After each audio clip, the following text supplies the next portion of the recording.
Good evening, ladies and gentlemen. You are watching In Session on WJZZ Cool TV, the coolest station in the world. I am your part one co-host of two. I am Dr. Thomas, and we have Dr. Fishta.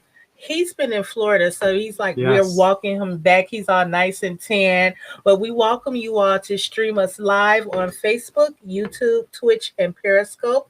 Please like, subscribe, share, and comment.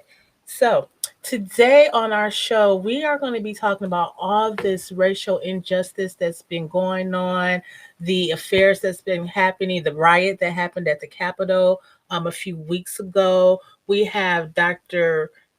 Matthew Gloviak, who will be joining us today. Unfortunately, State Rep Cynthia A. Johnson is unable to join us today due to being in session. So we wish her the best, but we would have loved to have her at least Yep. call in. So if you are listening and you get out of session in time, give us a call at 313-355-6018. We would love to have you join the conversation as well as our audience. If you would like to join the conversation, please give us a call 313-355-6018. So, Dr. Fishta, let me ask you a question. How have you been dealing with the social injustice that's been going on, from the police brutality to the riots at the Capitol to our own Michigan legislators being threatened? Right. So it's very almost surreal Mhm. as is this actually happening right now? We saw not too long ago that Black Lives Matters. We had Mr. Floyd's unfortunate George death. Floyd, Yeah, yes. and uh, you know this is not new. What's new now is that we all have cameras, In uh, social media. social media. We're much more connected, and within the last year, social media has become a way of life Yes. due to COVID. So people are more tuned in, right? But as we know, this has been going on for, maybe what, couple hundred of years, right? This is Yeah. just it's public now, and people have visuals, so to speak. Now, that is uh, very unfortunate passing of the man there, and many, many, many others, right? Yes. There's hundreds. However, what we're talking about here is a systematic racial uh, disparities that are Mhm. ingrained in system, right? Yeah. You start from the cities, you start from education system, you move on to criminal justice system or Mhm. justice system, The period, justice right? system, yeah. You look at the more recent numbers, right? You look at the deaths from COVID. In Mhm. Michigan, 14, 15% of our population is African American. 40% of deaths in Michigan are African American. What is going on with that? And this Exactly. virus knows no color whatsoever, right? No, none at all. So there you go. There's your something to look into.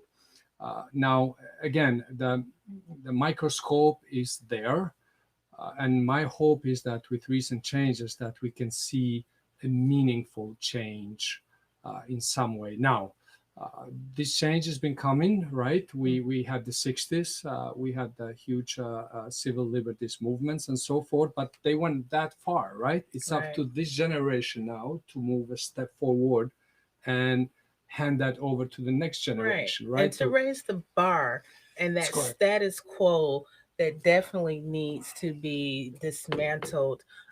Speaking as a Black woman and the disparities of my own community, it really stems, like you said, over 100 years, over 400 Yep. years.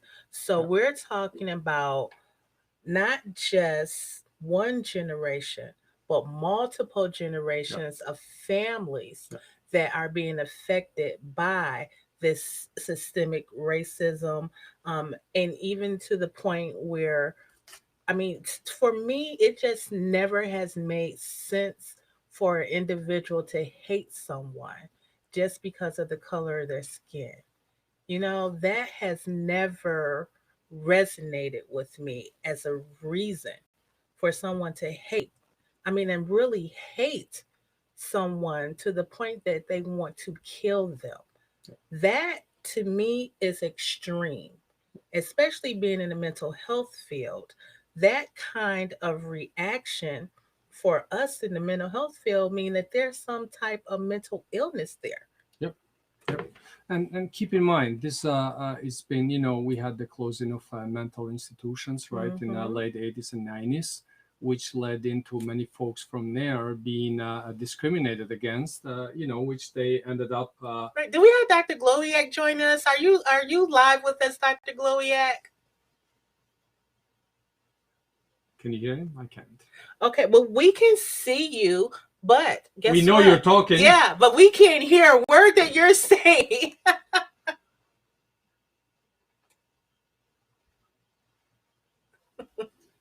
Well, for our studio audience, I'm sorry, Dr. Gloria, can you introduce yourself to our audience and tell everyone who you are? Start off with whatever you want to start off with. We'll let the engineers take that. Okay, so we're gonna go ahead and unmute you from out of our studio audience. So let me key our engineer to make sure that we get you unmuted. But until Looks like they're working on it. Yeah, they're working on it. So give us a little bit. Give us just a little bit more time. I love that background that you have, though, Dr. Gloria. You looking really nice and comfortable. And I know you're there in Chicago. You should be good now. Yes, it says the host has unmuted my microphone. Can you hear me now? Yeah. Okay, we'll give the engineers a little time. They're working on it in the background. Yeah, just give us a few seconds, and then we will let you know when we can actually hear you. But just stick with us for a little bit. But you're looking great. Everyone can see you, okay? Well, thank you. Let me know when you can hear me. It does say I'm unmuted if you heard that. So... This is real. I love technology. You just never know what's going to happen with it, right? My IT skills are you turn it off and you turn it back on, and it usually works. And that's as far as it goes. So sometimes you have to take the battery out, though, right? That's right. Yeah, they didn't even make them that way. The laptops. You can't even. I looked for battery in the recent one, and I'm like, there's no battery. Just unplug it. Oh wow! So. Check one. Let me ask you, Dr. Fishta, when you live in Lake Orion, yep, which is upper part or northern part of Michigan, yep. And in your community, how do you see Black and brown people being treated differently? I personally don't. Lake Orion is in northern Oakland County. And, from what I see in my neighborhood with African American families, I don't hear people directly discriminating against them. However, I must tell you personally that, we have a small lake there, neighborhood lake. Oh, yeah, I know. I've been on your lake. I have, correct, right? I've been, as I told you, in the past, I've been pulled over there in all my years there twice. And it happened that both of those 2 times out of, maybe 1,000 times I've been out in a lake, that I happened to be hanging out with African-American friends. And I don't know if that's a coincidence. It's the same boat driver all times. And for things that I didn't even get a ticket because there was no reason for me being pulled over, which I felt it was based on some form of discrimination because, I was there yesterday, the day before, it just happened on that day that I got pulled over on a lake. And I think that's to get my point across is that I think we have a lot of work to do. Dr. Gloria, can we hear you now? Can you hear me now? It says that you should be able to. I can't hear you, but go ahead and tell our audience a little bit about yourself. Maybe they can hear you on the other end, but I can't hear you in our speaker. So go ahead. Okay, well, hopefully it's working. It does show me that the producer unmuted me, so hopefully everyone can hear me here. My name is Dr. Matt Gloviak. I reside in Bolingbrook, Illinois, which is about 25 miles southwest of the city of Chicago. Currently full-time faculty with Southern New Hampshire University, working in the master's mental health counseling field there. I do some contributing faculty with Walden University and Yorkville University as well. Very, very active in the field. Beyond the work that I do in terms of teaching as a professor, I also co-owned a private practice in the Chicago Metropolitan for the past 6 years. I also do many presentations. I like to get published, write a bunch of different articles, both in the professional journals as well as in some of the different media forms that we have. I also have a local mental health TV show named Mental Health Matters with Dr. Matt here in Bolingbrook, Illinois. So just keeping very active. And one of the reasons I wanted to be here today is, like many of you, you have been very touched by everything that's been going on in our society over the past year here. You're talking about a lot of a dueling pandemic, one part of it being COVID-19 and the other part of it, being the civil unrest. And, I was able to hear some of what you were saying earlier. And, a lot of people now they're starting to see these different things in media and believe that it was never there before. Well, now it's just become more transparent. As more people have phones that have cameras on them, more people are on social media, we're starting to actually see the things that have been happening this entire time. So it's great that we're calling attention to it, but there's much more that needs to be done. And this didn't just spontaneously come out of nowhere. And I think the two of you articulated that quite well as I was coming on. We were figuring out these little technical issues. I know, right? So, Dr. Gloviak, we are experiencing this social injustice at such a rapid rate now, and because of social media. And I know that you and I talked before about what happened at the Capitol with the riot. Can you tell us your thoughts and your feelings as a white male? How did that impact your life? And you have small children as well, minor children, under the age of 8. So how does that impact you and how you even rear your children? That's a great question. I mean, this year has impacted me significantly. The Capitol riots were kind of the icing on the cake, if you will. Seeing just the point that humanity can get to and something that's been spawned by hate, misinformation, and it's very, very unsettling. And as you said, I'm a father, just had our third child. Mallory was born in October, so she came in to the middle of all this, and I think that it is extremely disturbing that people can get to this type of level. Being a white individual myself, and it's kind of interesting. I grew up in a very diverse community, live in the same town I grew up in now, so it's still very diverse, and had a lot of blinders on and didn't really realize that racism was a thing. To a great extent, I had to be educated on it, start to meet people from different areas of the country, different areas of the world to learn a lot more about it.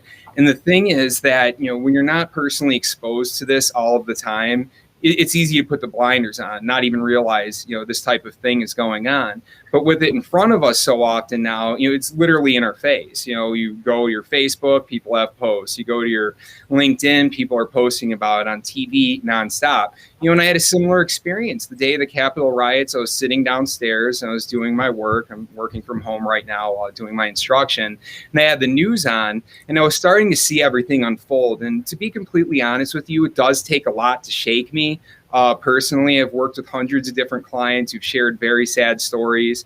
I come in, I talk about racism and other diversity topics and so on. And it's fairly easy for me to keep my composure at this point, if you will. But something with that just really unsettled me. And, it really bothers me because we have a lot of talk about partisanship and things like that, Republicans versus Democrats and so on. But this is a human rights issue. Exactly. I do think that it's possible that somebody could be whatever political affiliation you want, whatever religion you want, and still have the capacity to treat other people the way that they should be treated. And that's what I think really needs to be understood here, is this is a human rights issue. It's not a political issue. So regardless of what side you're on, when you're making it all about the politics, we're missing the big picture.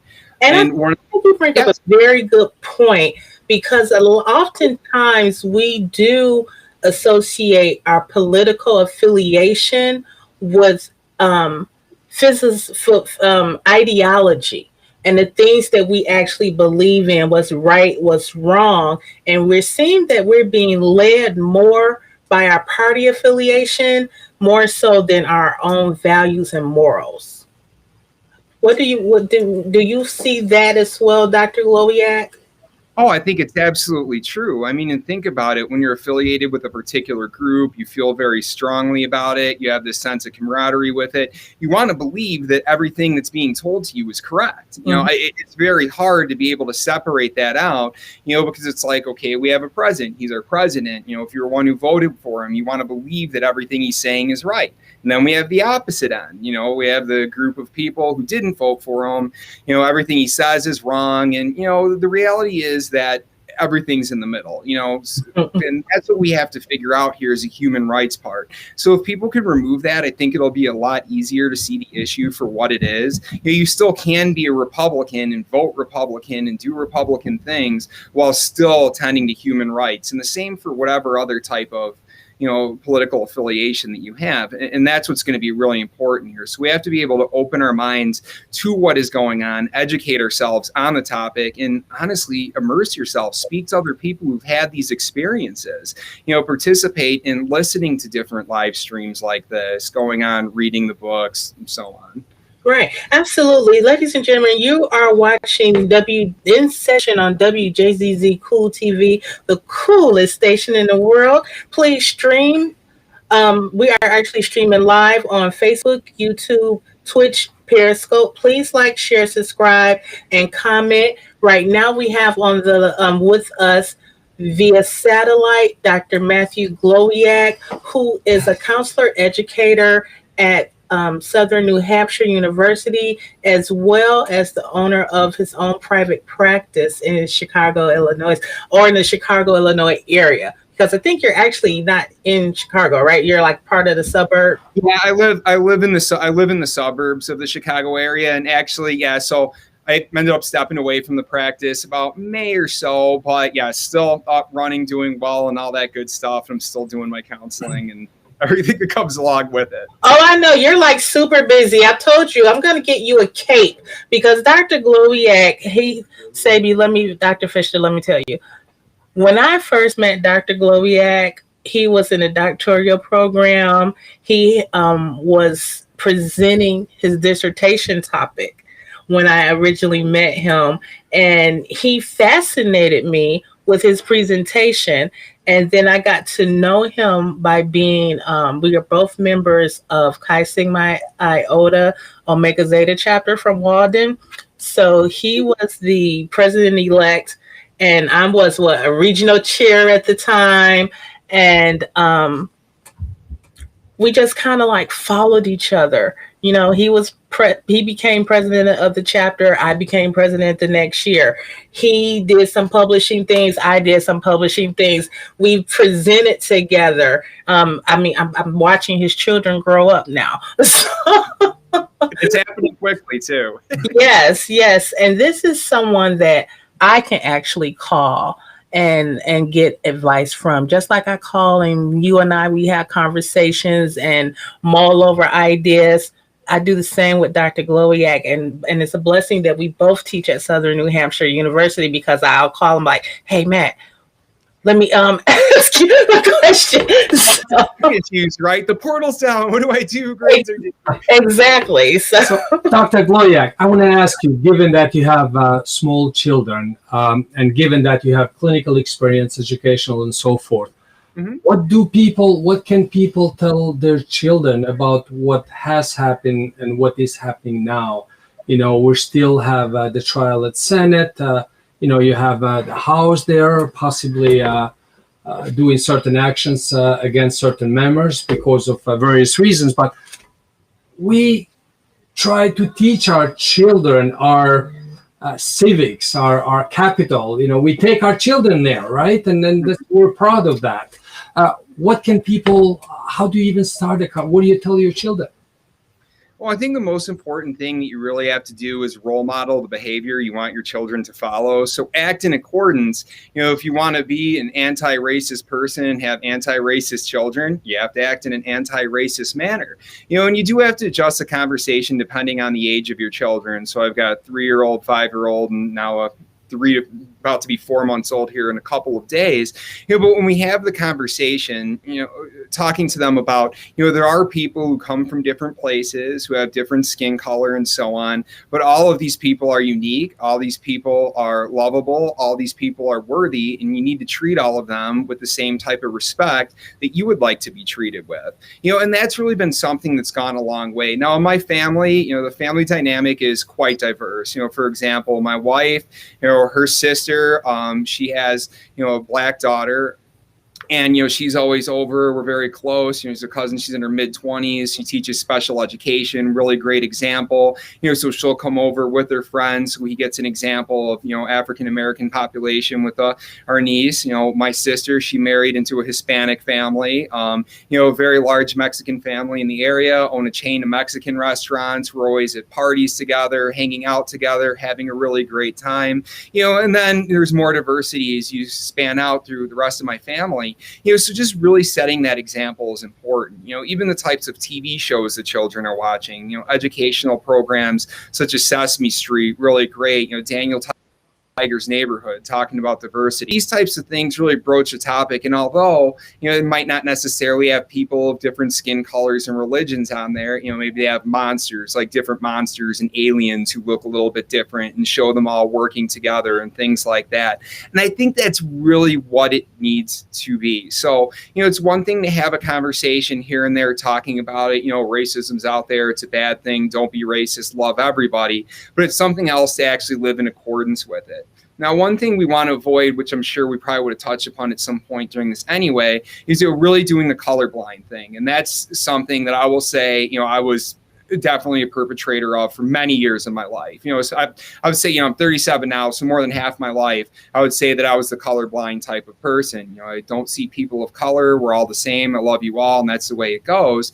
In theory, that is a good approach because it does remove some of the race tendencies and thoughts you might have, no overt acts of discrimination. But in doing that, we're denying our differences. I can't possibly celebrate your heritage without acknowledging your skin color. I can't possibly, empathize with the hardships that you've been through if I'm not acknowledging your skin color. And let's be real here. What's one of the first things we see when somebody walks in the room? We see skin color, we see gender. So to say that we don't is denying something that we actually experience. And to be completely honest, all of us do have some implicit bias. Some of us, make our life quest trying to work through it. Maybe we relieve ourselves of it. Maybe we don't. But at the very least, we do need to make those efforts. And it's important to acknowledge. And that's one of the issues with the colorblind type of idea. So living forward. I'm so glad that you mentioned that, because I have a colleague that when we first met, that was one of the things that she would say. Oh, I'm colorblind. I don't see you. I don't see your color. I'm like, well, if you don't see my color, then are you saying that I'm invisible? Because if you look at me and you look at you, there's obviously a difference in our skin tone. There's, there is a difference. So for someone to say to a person of color that you don't see color, for us, that means that you don't see us. Mm-hmm. So that means we're invisible. So if we're invisible, nothing that we ever say or do will ever get heard.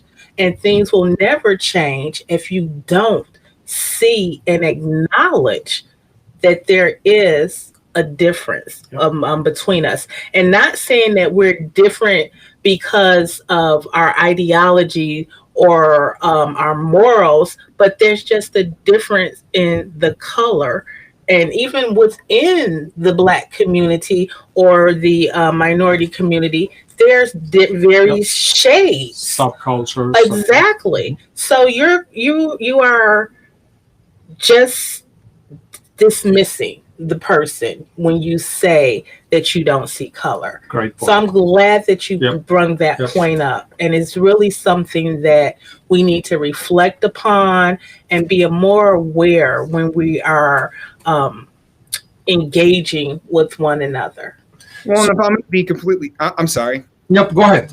I say, if I'm going to be completely blunt about it, I do believe that color blindness is taking the easy way out. It's essentially a cop out, because here it is. I don't need to acknowledge what it is I really feel. I don't need to actually sit and do the work to better myself. I don't need to consider ways to be able to be in alliance, so I just see everybody the same. This is that, but it couldn't be further from the reality. And I really appreciate the point that you made, in doing this. It's like, it is something that's there. We're dismissing you by not acknowledging it. So we really need to. It's important. Mm-hmm. So, Dr. Gloviak, again, your wealth of knowledge is well noted here, as you described it, and we know. Now, we have a country that's divided, right? The world looks up to us, at least perceptually, right? In so many ways. And I think some of our flaws now are on the international arena, right? Visible. And here we are telling many other folks around the world what democracy is and all. How did we get here? This is not something that happens in vacuum. This has evolved for a long time to get to this point. Your thoughts? I want to hear your thoughts. It's exactly like you said. It didn't happen in a vacuum. It's something that's been since the entire United States history. And even if we want to go before the birth of the United States, other nations throughout the world, various civilizations have had similar type of segregation, discrimination, and so on. It's just been part of a fact of humanity. I think for a long time, one of the things was the United States of America, given the lack of technology back then. And, we didn't have instant access to be able to stream things, share videos, give different reports, and so on. So things would happen and not everybody would know about it. Or even take a look at the American history books. I mean, look at all the falsehoods they're actually put in the American history books, things we intentionally don't teach our children, and so on. So you end up growing up not seeing that there's any type of issue, and it's not being communicated appropriately to other people. But now, with the technology that we have, something can happen, in one place, and it can get to the other end of the world in 5 seconds. And now everybody knows about it and everybody's sharing it. So I think one of the things of the United States of America, it is, for all intents and purposes, it is a very diverse country. And we have a lot of things that are very great about us. And democracy, when it's in the spirit it's intended to be, is something that should be celebrated. So there's a lot to really look up to. But I think at the same time, we had this kind of protective curtain over us where people weren't seeing the reality of what people were living. So then we would have immigrants, refugees, and so on come into the United States expecting to live the American dream, and bam, they would get slapped across the face with a harsh dose of reality. And just really now we can't hide it anymore. Absolutely. So Absolutely. Ladies and gentlemen, you are watching In Session on WJZZ Cool TV, the coolest station in the world. And we are streaming live on Facebook, YouTube, Twitch, and Periscope. Please like, share, subscribe, and comment. And please join our conversation by calling 313-355-6018. And we have with us Dr. Matthew Gloviak. I am so glad that you are joining us. Dr. Gloviak, I want to ask you, can you tell us the difference between being unaware of social injustice and racism versus white privilege? Okay, so I'm gonna start with the white privilege piece of it, because I do believe that there is some unawareness when it comes to white privilege. So if you want to define white privilege, it is an unearned privilege that you attain due to the color of your skin. That's simply what it is. White privilege in and of itself, it does not make you a bad person. Doesn't mean that you've necessarily done bad things or anything like that, but it's acknowledgement of an unearned privilege that you were born with simply based off the color of your skin. Now, it's one of those things that I do think in many ways that, people, we have to take a look at it. When we look at the demographics of the United States, it is majority white, and I've even had classroom assignments I've done with different students, and particularly in my diversity class. One student tell me she lived in a state that was 98.5% white. Now, I couldn't believe it. I live in a community, it's about, it's 30% African-American, 31% white, 32% Hispanic, and the rest other. It just really blew my mind. I ended up going and looking at the U.S. Census, and it was 98.7% actually white in an entire state. Now, if you're growing up in an area that's 98.7% plus white, and I would assume some of the communities are probably even 100% white if that's a state's demographic, it is really hard to understand what white privilege is, because you're going about, you're living your life, you're doing your thing, and there's nobody around you to show you to the contrast. Now, taking it further, taking a look at some of the, big corporations, many of the Fortune 500, 100 companies run by white CEOs. A lot of the major broadcasting companies are run by white CEOs. A lot of the media places, again, white CEOs. So really, it's going to be hard to be able to get the information you need to become aware unless you know that you're unaware, if that makes any sense. It's almost like you have to be told that you're unaware of this to be able to go out and do something, because if I live in a community that everybody is white and I go about my life and I know nothing about racism, I turn on the TV, the media, it's all white people, and then the media they do show on people of color is always something negative, bad, then okay, well, that's going to completely frame my image and I don't know anything else.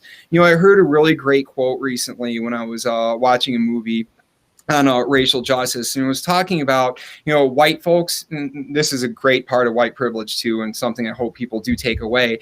White folks with white privilege have the luxury of not having to think about racism because it doesn't impact them on a daily basis. We have the luxury to not think about it because it doesn't impact us on a daily basis. We're not subject to microaggressions all the time. It's likely that if there are two qualified candidates, one's a person of color, one's white, the white person's likely going to get it. And then we take a look further and say, oh, there's plenty of, famous black people who've made it, who are doing really well. Look at Oprah Winfrey, look at Michael Jordan, people like that. Okay, they did, but this is the few and far between. When we really do take a look at the demographics in this country, there's an overwhelming majority of white people are successful. And this has happened due to years of systemic oppression that's been going on. It's hard to get ahead when you're born in life 5 steps behind. So with that, white privilege is something that everybody has, whether you're aware of it or unaware of it, it's something that you have. So even being somebody, and I would say I still have a longer ways to go in my journey with all of this as well. I have much more to learn. I realize that it's something I want to work on for the rest of my life. But even if I do this, and even if I somehow, by a miracle, get rid of my implicit bias, I still have white privilege. I can't get rid of it. It's there, So I think that that's really the big difference here. So one of the big pushes that we have to do right now with, this radio show we're doing right here, everything else that's out there, is make people aware of it. But also realize there's going to be a lot of discomfort around that, because some of the things that you take for granted, especially as a white person, if you are an empathic individual who really wants to see change, be an anti-racist, be an ally, and you take a look in, I'm telling you, some of the stuff that you feel, that you experience is going to be quite jarring. It's going to be hard on you emotionally. Absolutely. 1 second. Caller, you are in session with Dr. T and Dr. Fishta. What's on your mind? Well, this is Ishmael Terry. Hi, Ishmael Terry. How are you? I'm doing well. I'm very proud of your show, and I'm the first time, caller in, and but it's not the first time I listen to your show. Social inequity or social injustice is a menacing point in our American dream. People have to wake up to the idea that we're all built on the same planet, and that we have the same causes and the same identities. But we need to start to look at how we manufacture a different train of ideology in our communities. Until we figure that out, it's great that we're all having this conversation about what injustice really looks like, but that portion needs to be recognized. That's the real elephant in the room.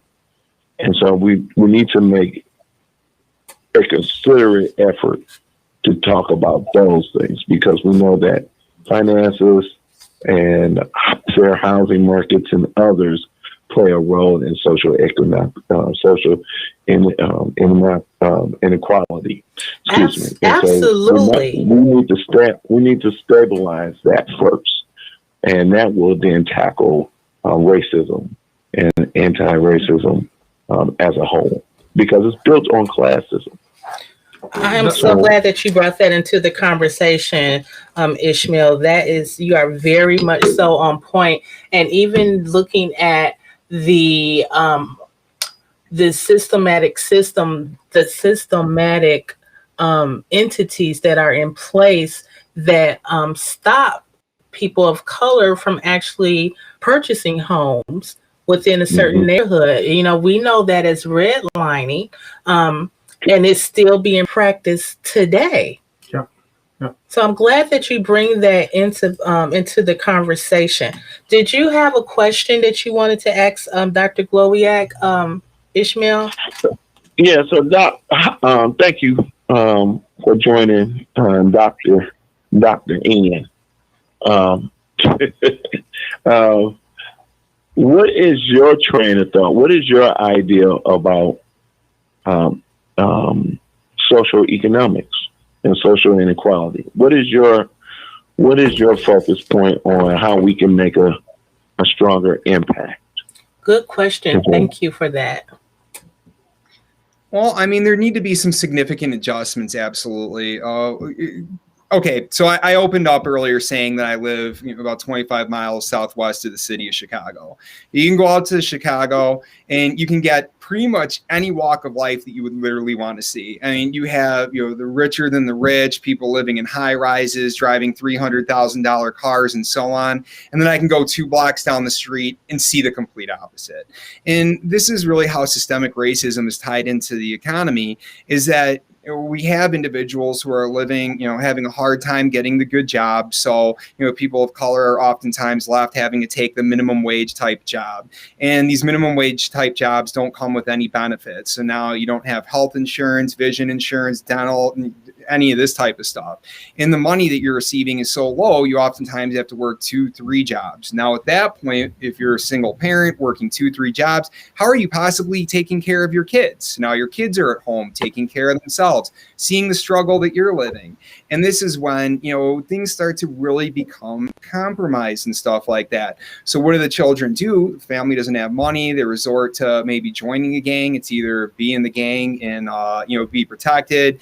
Don't join the gang, get beat up. And while they're doing that, they're having to sell drugs to be able to get the money, to be able to take care of the house, all the while going to a school in a neighborhood where, again, they could get beat up on the way to school. They're actually using textbooks, are outdated, about 15 years old, maybe don't even have the technology. There's no grant funding coming into the school. None of the government taxes are being expended in there. And it just keeps making it harder and harder and harder to get ahead. When you don't have the resources, and many of the students are going to high school and they're not seeing other people receiving accolades or going to college, they start to feel hopeless. It's like, well, if nobody else is gone, how am I going to go? I'm not going to get out of this. And the cycle continues to repeat itself. And it's so ridiculous. Even in the middle of the 1900s, I mean, the government we would have legislators drawing a line in certain neighborhoods, dividing them out, where the wealthier would receive even more tax allocated funds to go into these schools, while the ones that were struggling in poverty were receiving even less. They would take away from these populations and give it to the more affluent ones. So that's a major problem. And this is why it's It's still happening today. This is one of the major issues, especially from the Black community. Yeah. We keep fighting for the same shit. Yeah. It's nothing that has changed. It's the same thing. Access to affordable housing, proper education for our children, making sure that we have grocery stores in our neighborhoods in which have healthy food, instead of having a liquor store on every other corner, having a gas station on every other corner. These are not the things that are needed within the community to make it thrive. We need viable options. We need grocery stores. We need clothing stores. We need schools. We don't need more schools to close as we have here in Detroit. We need more schools to be open.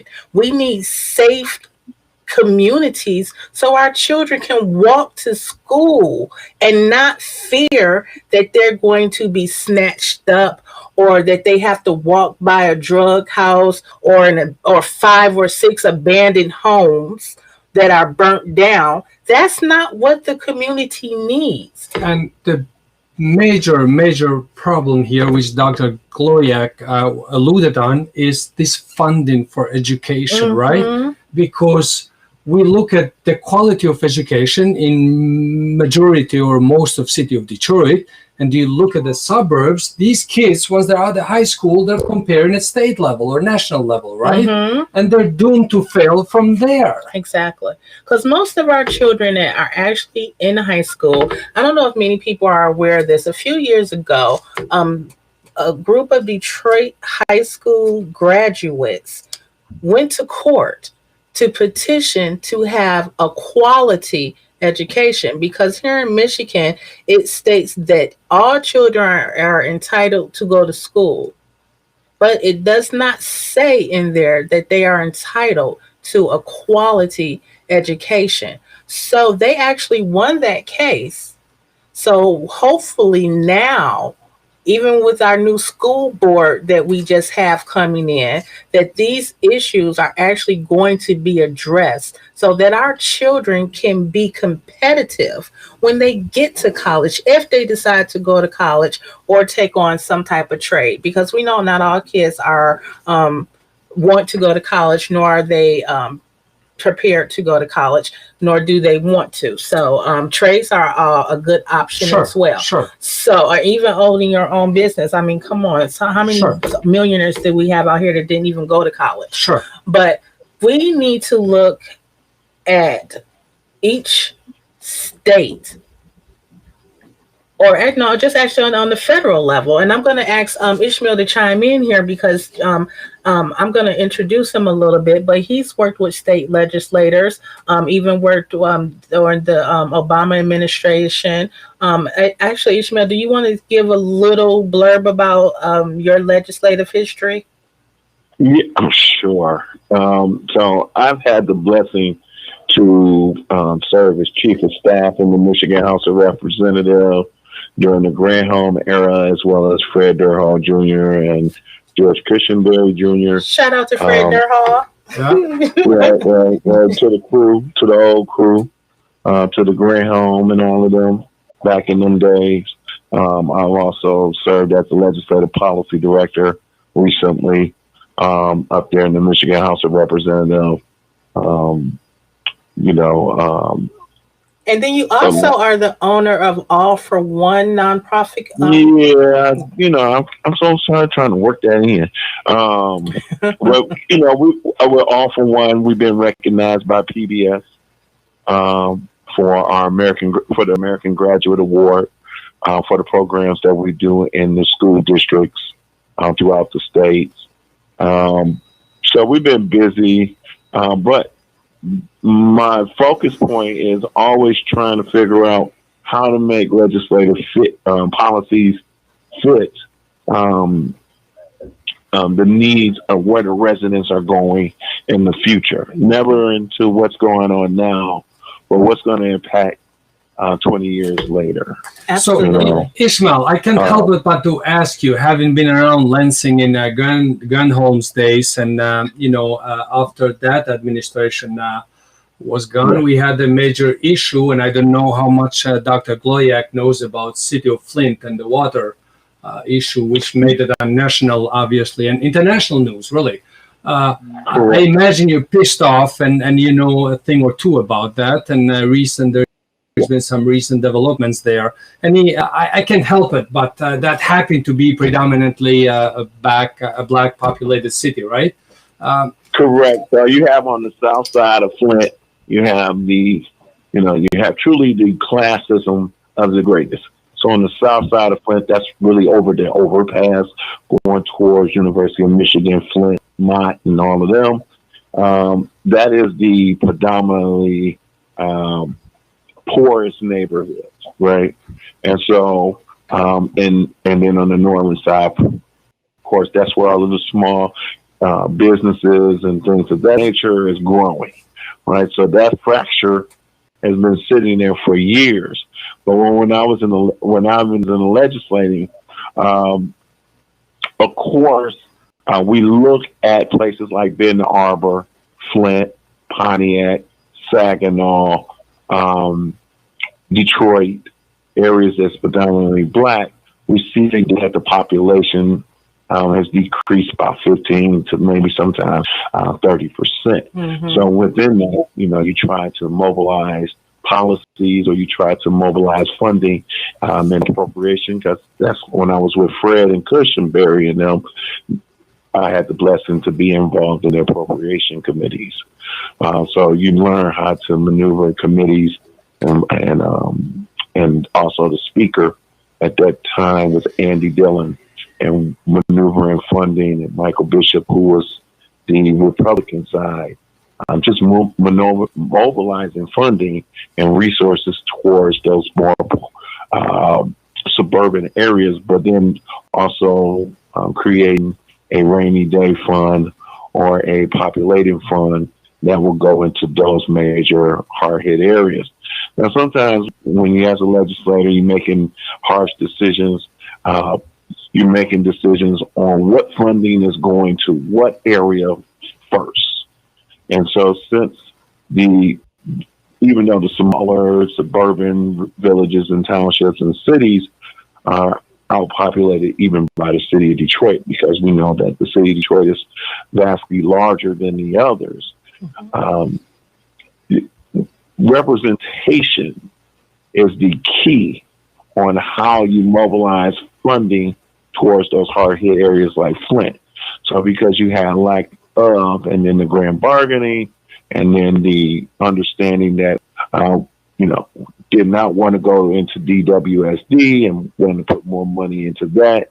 That's what made them make the decision under Snyder and others, Mr. Ely and them, to make a decision to take the money of lesser of the evil and pay into DWSD system, and then go right into the river, which entail cause a chain reaction, as you know.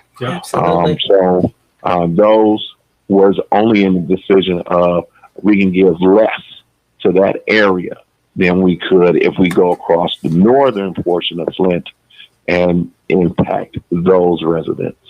And hopefully Mayor Neely is working due diligently to create a different avenue in that portion of Flint, because that's when you see the difference. When you go south part of Flint, you really start seeing the real major difference. A lot of closed down commercial properties, residential areas are vast and far few, and you have residents who are trying to hold it together with a Band-Aid, and looking for legislators like myself to come in. I did a tour of the area. They asked me to come in and visit, and it's the same. It's remarkably the same as Detroit.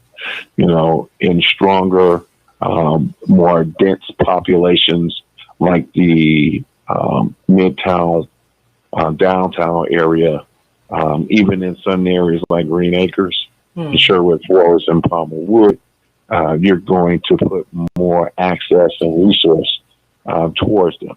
The small number, probably 30 to 40%, is going into Rosedale Park, and south and north, up towards Greenfield. Okay, and that's as well as in Plymouth, going towards Redford and the Cody area, the stretch. You putting more money and access to them because those populations are, deemed to be more prevalent. And so when you go outside of those areas, certain areas like Sub Aviation, who's over there towards retirement, there's a gray area that you're going to put more resources towards them. Thank you, Ishmael.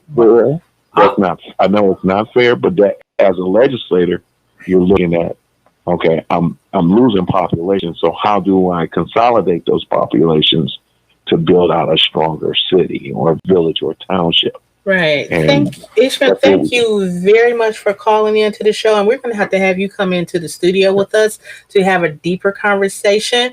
But I would love, we really enjoyed this conversation. Ishmael, on a final note, before you go, we need dollars for teachers, schools, affordable housing, not projects, affordable housing. And we need to help that mother with children who's doing her best to raise the children. That's And what that we need in single our city. father. And single fathers, yes. Yeah. Well, how about that? My little sister, or my big sister, however you want to call her, my family. She set up a date for me to come in, and I will come. You got Okay. it. Perfect. That's Okay. Thank you All right. so much for calling Love in. you, Yeah. Ish. Love you too.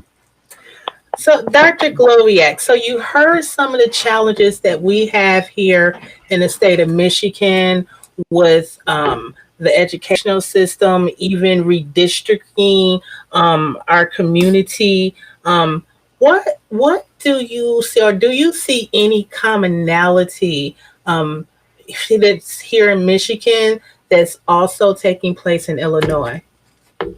Oh, I mean, absolutely. You can see it around. I would like to take a moment to thank Ishmael for all the insights and everything shared. It was really great hearing, all the great work he's doing and a little bit more about your area. But it's definitely something that's not unique to Michigan. As we were talking about Flint, Michigan for a moment and the water crisis, I was thinking about, another concept that's recently surfaced. Again, something that's been around for a long time, but now we've labeled it, environmental racism, environmental discrimination. In an example like that, we see these major manufacturers are dumping toxic waste, into the middle of our lakes, streams, rivers, and so on. And as this is happening, what's the government response? It's like, oh, we're going to fine you $10,000 a day until you clean this up, and it's no longer going in there. Okay, we're fining them $10,000 a day. Great, but they're making $15 million a day dumping the waste into an area that people are living, and we want them to be healthy and so on. So it's just really backward. And I love how Ishmael said that the representation piece is ever so important. People really do need to band together and stand up for what's right. And we need to do it peacefully, need to do it intentionally, and need to do it consistently. You have to continue to stand up, because if you don't, same things are going to continue happening. But yes, absolutely, in the state of Illinois, you can see these types of things. Kind of the example I gave a little bit ago. I live about 25 miles away from the city. I'm in a middle-class suburb. Kind of the further you get out, more rural, depending what direction you go, you may see less affluent areas, but in the city itself, literally night and day difference, depending on what side of the street that you're on. But this is also, it's happening with the schools. It is happening with, different mental health service providers and things like that. My specialty is addictions. My first full-time job was at a methadone clinic working opioid use disorder. Saw a bunch of clients with heroin addiction, intravenous use, and even trying to get a clinic like that for medically assisted treatment in some neighborhoods. Some places wanted to reject it. Some places just couldn't afford it. But this is a real need that extends beyond affluency, because it's not, the type of issue that's necessarily specific to a particular color. We know opiates, drugs, they have no demographic boundaries, yet we have resistance all over the place that's going on. And it just doesn't make any sense how one district to the next, we could see one school that's huge, tons of activities, top-notch teachers getting paid really well. They have all the resources. I could not agree with you more, Dr. Gloviak, and we're going to have you come back in. But this concludes our session for today, and we were so glad to have you again, Thank Dr. you so Matthew much, Dr. Gloviak, joining the conversation. Can I say one thing? Absolutely. I have to say this because I love your little introduction. I feel very cool being on the coolest radio talk show in Detroit. I just love the way you said that. I wanted to say I feel cool being on the coolest station, so thank you. You got it. That's We'd love to have you back. All right. I would love to. Thank you. Thank you. Tune in next week and each and every Thursday for your dose of In Session on WJZZ Cool TV, the coolest radio station in the world.